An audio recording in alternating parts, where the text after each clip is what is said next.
Welcome to episode 5 of Malaise. Our first match is going to be Roy against Crom. These characters are incredibly similar to the extent that when Crom was originally presented, it was presented as, hey, Crom is an Echo Fighter with Roy. The only difference is his up B. That one right there. It's actually Ether, a move that Ike usually has. They are actually more different than that though. So you can actually even see it in their visual effects. Roy's sword hits harder closer to the hilt of the blade, whereas Crom's sword is more balanced. It does actually have an impact on their different play styles. I'm not going to say which one's better, that's, up to the player to decide. But it does show that even something simple as how much damage your move does at different areas of point of contact does actually affect quite a lot about the character. To the extent where you probably shouldn't even think of them as Echo Fighters. Crom usually hits a little bit harder, but his recovery is worse.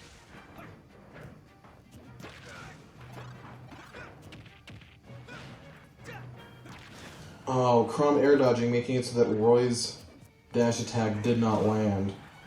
It actually might have killed just because on Corneria, on the left side of the stage, the blast zone is a little closer than a lot of you are probably thinking.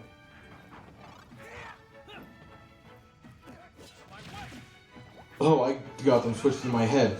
Roy would not have been able to make it back up from that distance. Wow, they both just got the same levels of stun. And Crom with the first stock, able to land a follow-up. Not getting killed by Roy's dash attack. Back air's gonna do... Actually, no. Crom maybe should have waited slightly longer, I think, but that was rough. He might not have been able to make it back either way. These two characters are very much in your face. I know that I just said that Roy is a little bit more so than Crom, but compared to most other characters, they are both incredibly rush-downy, in-your-face kind of play styles. So this match has been a lot of them just running at each other. And of course, they both do hit hard. Oh, Crom probably should have thrown out like a neutral air to actually hit Roy, maybe even a forward air. But he didn't. And then Roy started recovering before Crom did. Oh, they both got the really quick footstool there. Kind of impressive. Crom getting saved by the wall bounces. Every time you bounce off of a wall or, a floor or something, your knockback does get decreased by a set multiplier. I don't remember what the multiplier is, but just know if you're ever DIing into something, it's almost always safer to DI into a wall. Ideally you would tech it, but even if you don't tech it, your knockback is still reduced.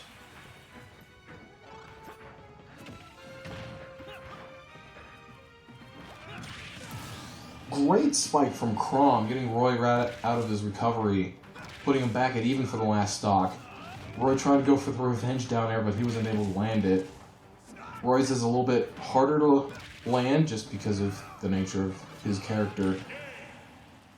Roy jumped into Crom's ether. That is going to set his death sentence. Crom wins. For our second match, we're going to be having Luigi against Pichu. Luigi shouldn't really have a hard time hitting a character as small as Pichu. His bat is definitely going to land, and a lot of his moves happen to hit low. Luigi isn't particularly tall, so there shouldn't be too much of a problem for him. Also, if Pichu decides to do anything unsafe on shield, it's going to be a really quick death. Because of Luigi's super jump punch having an incredibly strong initial starting hitbox at the base of it.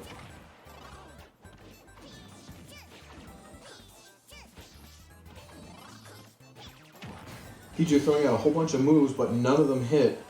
So Luigi just kind of jumped out and threw a back air. Getting a kill and not even taking much damage to speak of. Interesting. Luigi's green missile actually clashed with Pichu's Thunder Jolt. You can smack projectiles out of the air in Smash Bros. Ultimate. There are rules about it. You know, a projectile of a certain strength can only be defeated by an attack of certain strength. Honestly, it's one of the nice subtle details that makes heavy characters more viable than ever.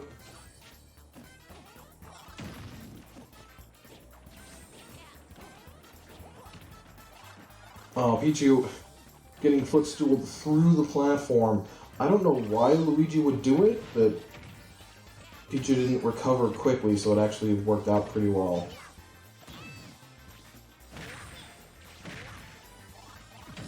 Pichu not looking too hot, 70% by the edge of the stage on the last life, and there goes the taunt. And another one. Sometimes I swear these guys can hear me.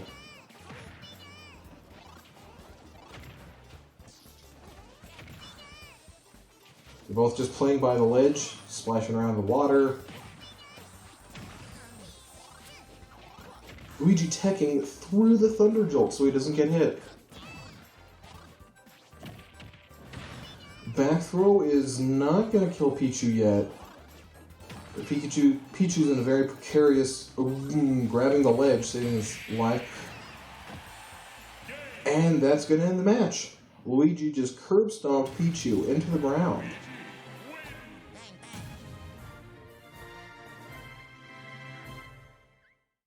And here we've got Zero Suit Samus against Pikachu.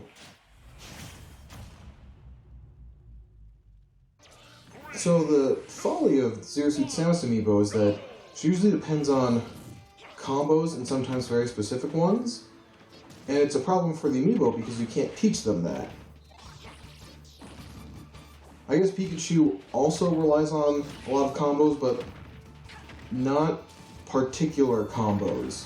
Having a whole bunch of moves that can link into each other, usually an aerial combo chain, it does mean that while you can't teach the Amiibo specific combos by having them use multiple aerials, they usually pick up on something.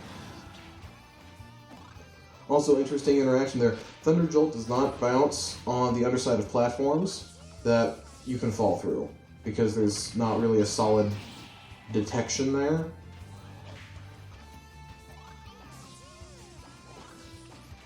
If the platform was solid from the bottom, then the Thunder Jolt would wrap completely around if it lasts long enough.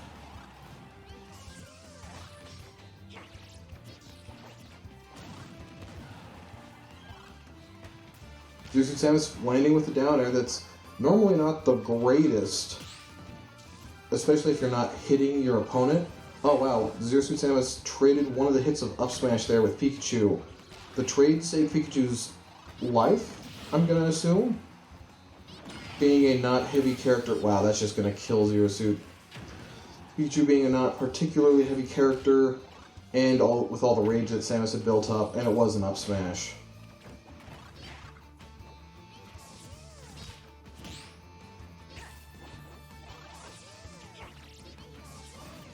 Samus struggling to just land a hit on Pikachu, finally getting one up air.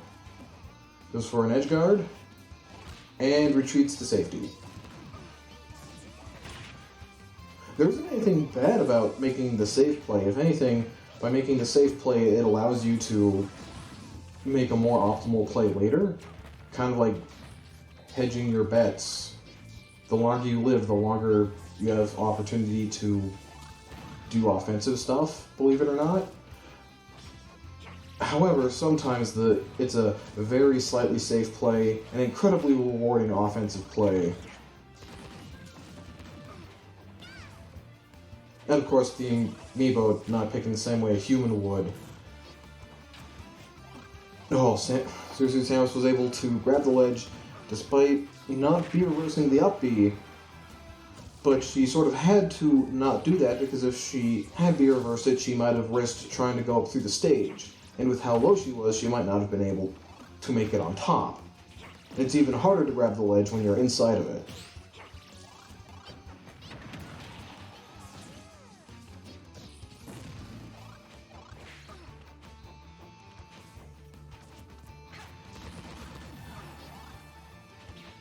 Playing off stage, retreating to safety, going for a read but not releasing the up smash. I don't know why you would do that. Zero Suit just took a down air unnecessarily for it.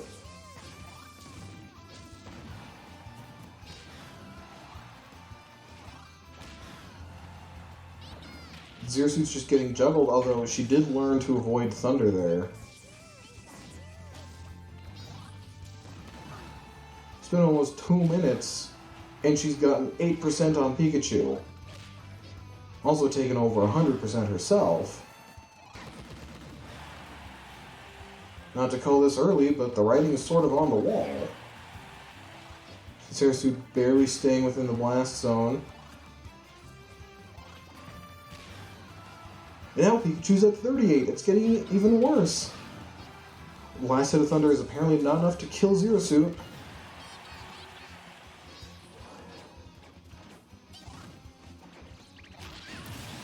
And an up smash is going to kill Zero Suit Samus' second stock. Now 2 stocks behind, and Pikachu is at 40% for like the 7th time. Not looking great for Zero Suit Samus. The full name is Zero Suit Samus. I couldn't fit it all in the Amiibo name. There's a 10-character limit, which includes spaces. Kind of a symptom of the Japanese language being derived from a whole bunch of complex characters that usually mean entire words.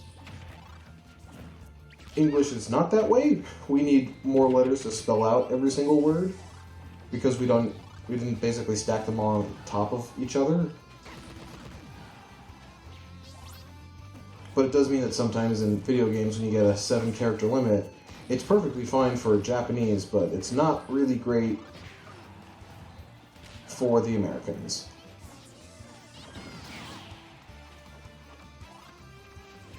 One of the great indicators of which country a game was made in is actually how long of character windows you get.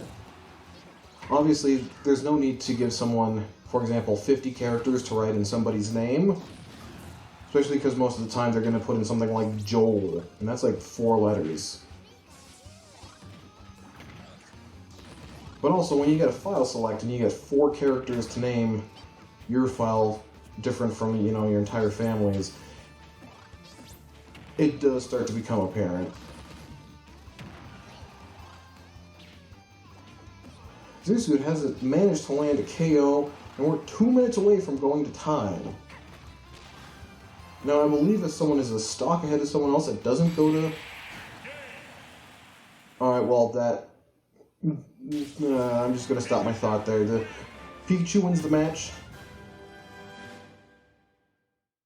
That brings us to Peach against Jigglypuff. Now we do have some pink floaty characters here. Peach's normal costume is, pink instead of white. Peach usually has the advantage having the float, which is actually it turns out, one of the strongest attributes a character can have. It does help that Peach's aerials aren't terrible by any means, but it gives you almost unprecedented horizontal recovery, lets you pick a lot of your own battles, and because of float canceling, lets you use your aerials when you're basically grounded, but technically not.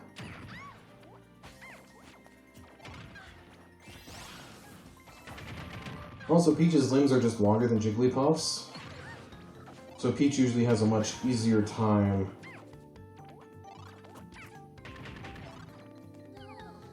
Oh, Jigglypuff does get a rest. Peach is at about 90. That is just enough to get killed by a forward smash. Jigglypuff is a very floaty character, basically the most air-focused character in the game. Which, already looking at what Peach has, that should emphasize just how much Jigglypuff wants to be airborne. Getting a rest! Jigglypuff barely surviving a forward smash as well. This is a great match for Jigglypuff.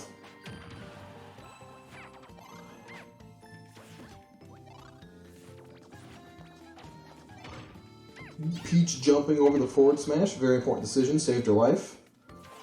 air dodging through Jigglypuff that usually that doesn't work out so well because Jigglypuff has such great air mobility that it basically guarantees that Jigglypuff will be able to catch up to you. And because of Jigglypuff having so many jumps, while you're panicking off stage because you have one, maybe two options left to you, Jigglypuff doesn't really see it as a problem. I mean, already you can see there, Jigglypuff got parried by Peach, but Jigglypuff was able to float back out of the range of the down smash. Sometimes having one really good stat can go a long way for a character. Of course, you know, it does depend on everything else, but everything else also depends on everything else, so what are you gonna do? Oh, Peach letting off a taunt. Off stage again. It is a little bit harder for Peach to recover just because if you do float, you are locked horizontally. Normally, if a character tries to edge guard you, you can just float back and wait until the situation is better. But against Jigglypuff, that's not a choice you get to make, because Jigglypuff can and will follow you to the blast zone in order to land a forward air. Or, you know, have it help you a back air, which is a pretty good kill move.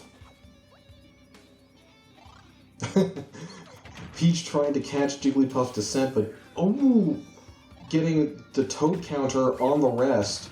Peach just kind of floated in place, didn't capitalize on it. So Jigglypuff essentially got a free rest attempt. Wow, they both just love playing this zigzag game, trying to outperform the other one. It's a little strange though, because usually you see the CPU do it on the ground. But I guess Peach, with a float, can try to outposition in the air. That makes me really glad we got this specific match, because we never would have seen that probably any other way.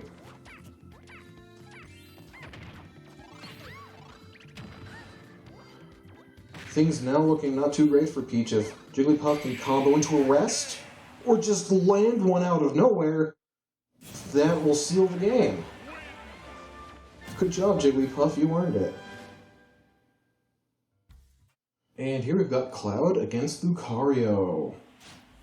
It'll be interesting to see how this one goes. Cloud, we've already seen, has a tendency to overcharge his smash attacks beyond what's necessary. You'd think that would give Lucario a good chance to punish, but Lucario's had a hard time landing all of his killing moves.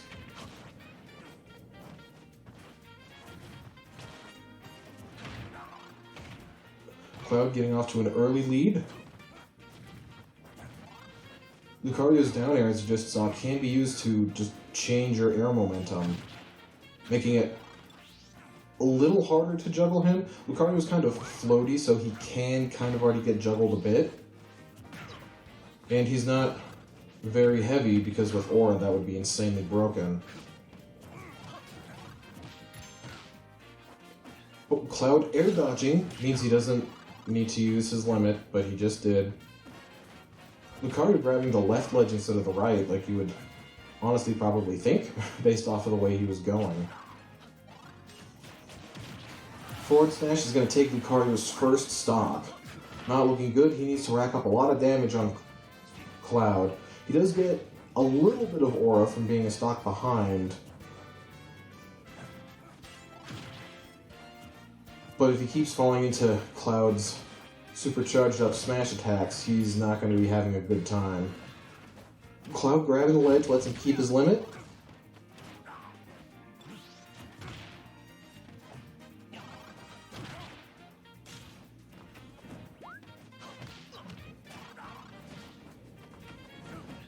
Lucario going center stage instead of trying to grab the ledge. I didn't think to do that, but it's actually a really good move. Lets him keep stage control while Cloud has to recover. Lucario keeps falling into these up smashes. Extreme Speed's going to get him back when Lucario's at a higher percent. His up B just goes farther, which weirdly enough tricks people up all the time. And Cloud gets caught under the stage, but the stage platform comes back up to save him. He was almost dead there. Lucario air dodges, gets... Okay, he would have gotten saved by the floor there. Cloud goes for another Clim Hazard. When you're on the offensive, it's really not the limit move you want to be going for.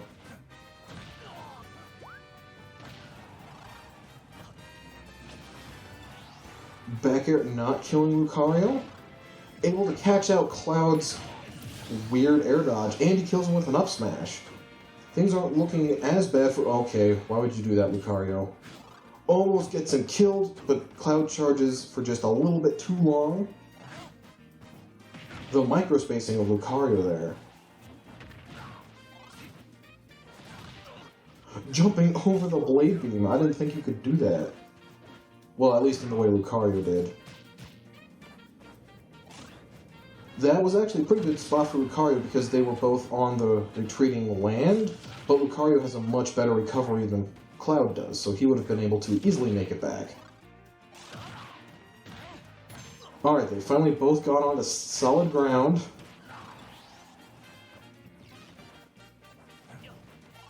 Playing dangerously close to the side of the screen. That's how games are decided. And Cloud does get a kill off of Lucario.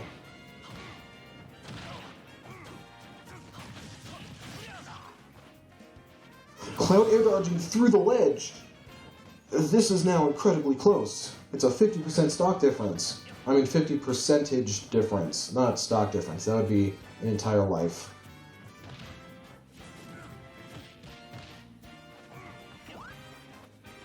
Lucario with a very clutch wall jump there. Cloud kept his jump through that, so he was able to make it back. Playing very close to the side of the screen again. The platform retreating away from Cloud. He's able to make it back. Again with the Clim Hazard. He's not able to snap the ledge there, and he actually didn't B-reverse it, so he was able to get punished by Lucario as well. Lucario with the patience of Cloud getting saved once again by the level coming up below the platform when he needed to recover. It's on a set timer, but if it wasn't, you could say that Cloud was really lucky this match. That is not going to kill Lucario. Call me surprised.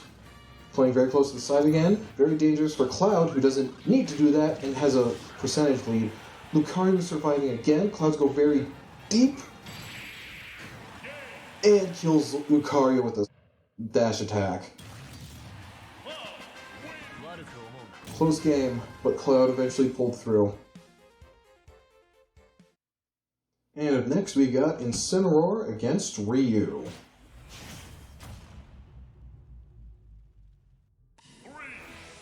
Looks like we're on the Final Fantasy stage, the Sephiroth Final Fantasy stage, I guess I should specify. It does have a... I think I just killed Ryu. He was able to barely grab the ledge. Okay, that's definitely gonna... Wait, he keeps it... Nope, alright. That one definitely did kill Ryu. These characters don't have amazing recoveries. They really shouldn't be playing so far off stage. Ryu probably has a better recovery than Incineroar. He also just got hit by like 5 up airs.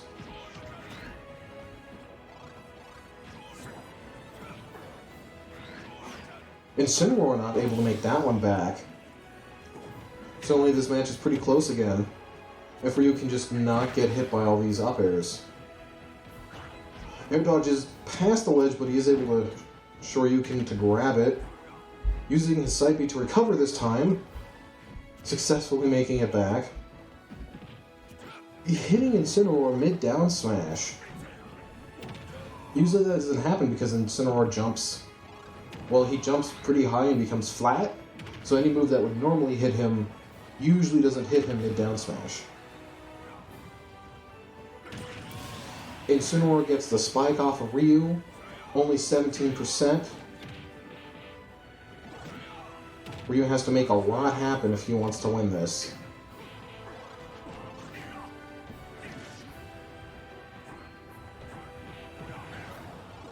Ryu with a good cancel there. did get extra damage off of Incineroar without getting himself punished. Incineroar is not going to be able to make that back, and Ryu does not get spiked by Incineroar's cross-chop recovery. Very important to stay alive with.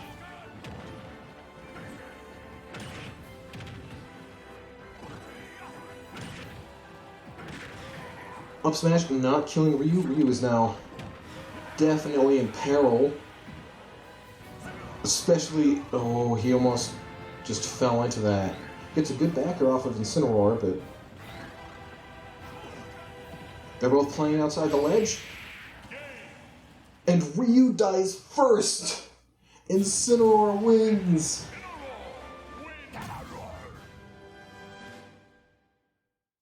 And in this corner we've got Ike against Ken. Two characters whose names are almost anagrams of each other.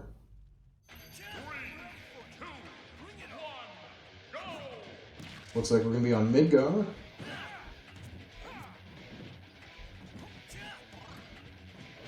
Ike having a hard time keeping up with Ken. Ken is just moving all over the place. Ike does have a big sword. If any of you don't know, it's actually a two-handed sword, but Ike is strong enough to use it with one hand. I guess, you know, his whole arm, but as a result, though, his moves are a little bit slower to come out. You could see right there how long it took for forward smash to come out.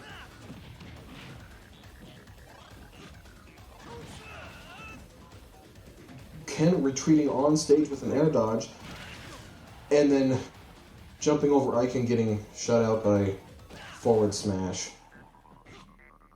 Air dodging really early through Ike's offensive, but it actually worked out.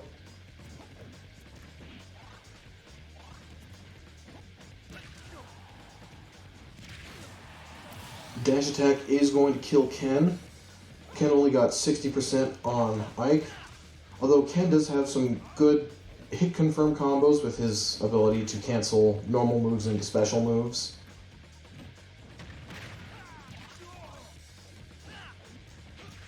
But I guess if Ike's 2-hit combos deal just as much damage.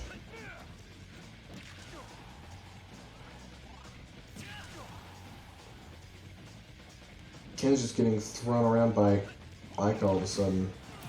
And a backer's gonna kill Ken a second time. This is really not looking good for Ken. Getting hit by the back hit of forward smash. You usually never see anybody get hit by that, but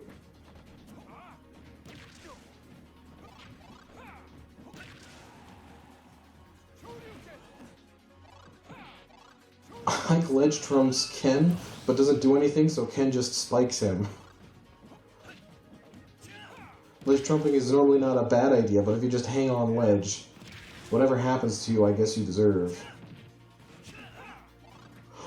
Ken goes for it down air instead of recovering, and that's going to take away his last stock. This match goes to Ike.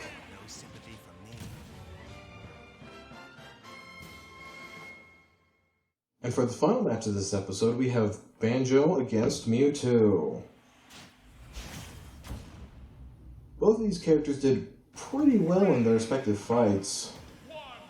It's weird to see them this far in loser's bracket, at least as far as I can remember. Sometimes all the different matches kind of just blend in my head.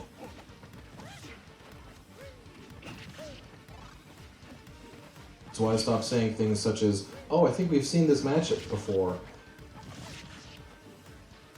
Since I'm making the videos, I'm the one who double checks all that. And my track record for that is basically 50-50. Whirly spike from Mewtwo to kill Banjo. So basically, I just took that to mean that, hey, yeah, you know, maybe I'm gaslighting myself about what has and hasn't happened.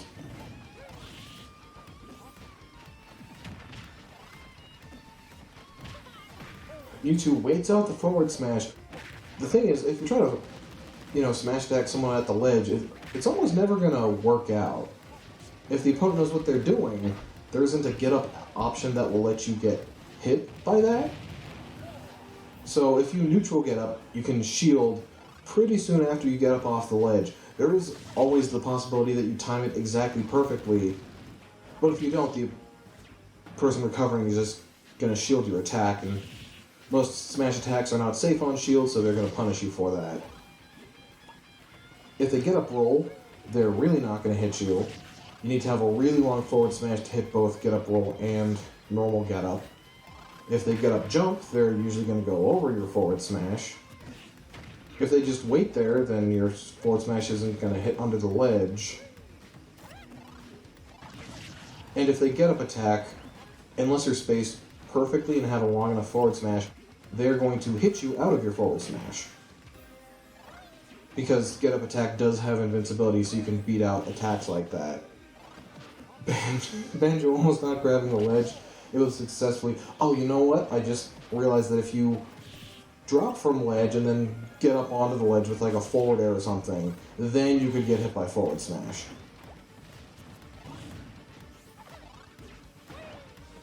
They're both just playing around this rock. It does mean that they're spending about half their time recovering. I will say, though, that they haven't messed up any of their recoveries. Definitely makes for an interesting game. Banjo's able to make that back. Only got footstool, not spiked. Back throw, that far off the ledge, is going to kill Mewtwo.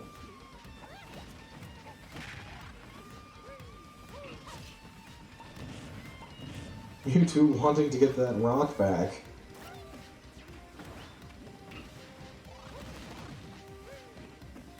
They're basically just playing King of the Hill now. This is actually a pretty fun match to watch.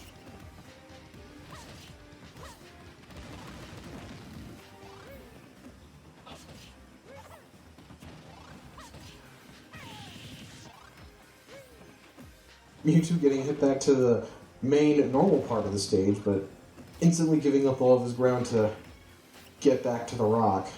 The all-powerful rock.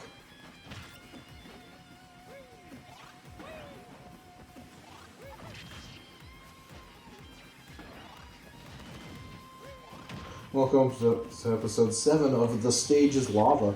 Ooh, rapid jab near the edge. Not enough to kill Mewtwo yet, but being that far off, any jab that doesn't normally kill probably will be able to, and will do at pretty early percents.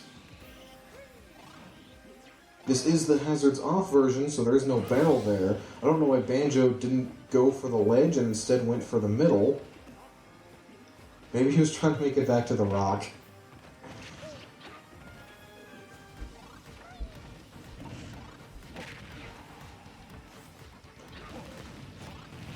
Banjo hasn't used any Wonder Wings yet, but given that he was playing on the rock half the match, we can't be too harsh on him.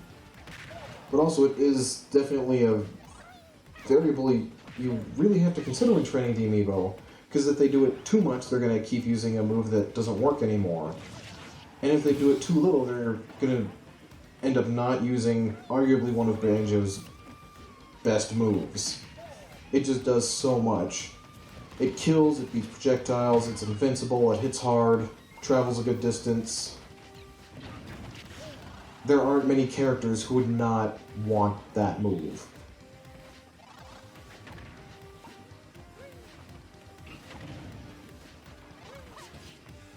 Banjo doing a great job of catching Mewtwo, just landing on the platform and grabbing him in midair. That's usually pretty hard to do. Aerial opponents are moving quicker and usually most grabs. Banjo should be able to make that back with his air dodge, but he uses Wonder Wing. No. Alright, well, that hurt to watch, but I hope you enjoyed watching. There's other episodes if you want to watch it. I'll see you in the next video.